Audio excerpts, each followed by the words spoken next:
my mind first. And my second ever job when I was growing up, I worked at the Cincinnati Zoo. You know, you don't want to know about my first job. You don't want to know about that. I worked down there at the Cincinnati Zoo, and I looked so beautiful back in them days. Back before I quit smoking. Back when I wore hats still. And Harambe was at this zoo. And some woman, I don't even really know who, I don't even want to know who.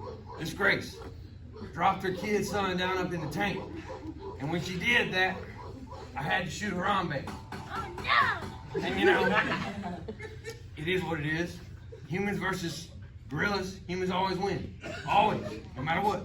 You gotta chew the tree down with your teeth if you have to. Gotcha. But anyways, after I shot him, people back in the States, they couldn't really take me no more. They said, oh, you killed Harambe. How can you kill Harambe? Oh, we gotta cast him out. So they banished me, and I went to Mexico. Oh no! When I'm in Mexico, you know, I'm having a good old time. Kind of free from all these people. They don't really speak English, so they don't really know about no Harambe. They ain't worried about none of that. Well, they did have one problem with me. What? They said, "Estás blanco, Tomás." ¡Detente! ¡Detente! ¡Manos abajo! ¡Manos abajo! ¡Ese es el FBI! ¡Lo encontramos! ¡El blanco está aquí! ¡El blanco está aquí! ¡Manos abajo! ¡Detente! ¡Detente! ¡Silencio! ¡Silencio! ¡Este es el FBI! ¡Esos son todos! All this craziness gonna drive me to smoking.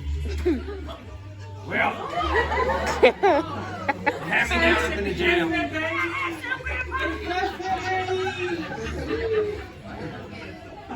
They had us down up in the jail, and it was miserable down there. The jail wasn't fun. But you know, like they say, misery loves company. And I had company. I met a couple of good old fellas.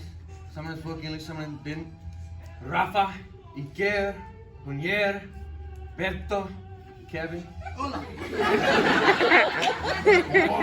Lululemons and Yeezys. He was from Puerto Rico. Anyways, we had a real good time down in prison. I mean, we didn't, but we did too. You know, a lot of fun stuff going on, a lot of stories getting told. But anyways, one day, this fella, this midget, you know, little person, came up and he had all this dynamite strapped to him. And I thought he was one of them little miniature kamikazes, you know how they do sometimes. But he was no kamikaze, he was just a real good friend down there.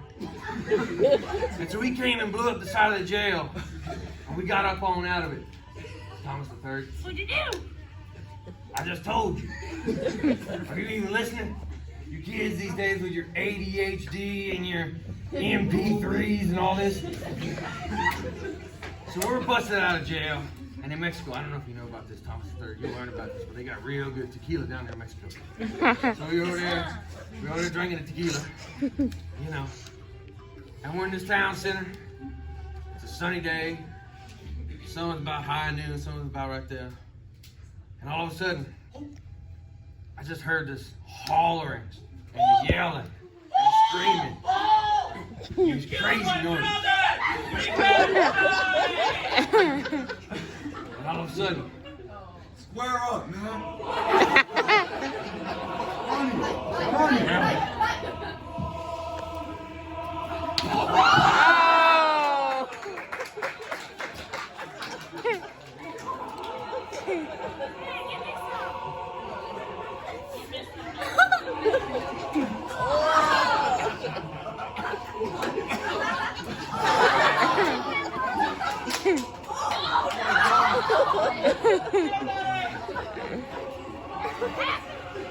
And that, son, is a story of how I re-killed Harambe. Because like I told you in the beginning, humans, we're number one. We trump the animals, we trump the gorillas, we do that. Yeah. We're not smarter than dolphins. You sure ain't smarter than a dolphin. Yeah. But, oh well. You take anything from this, Thomas III? No. didn't think so, but it was worth a shot.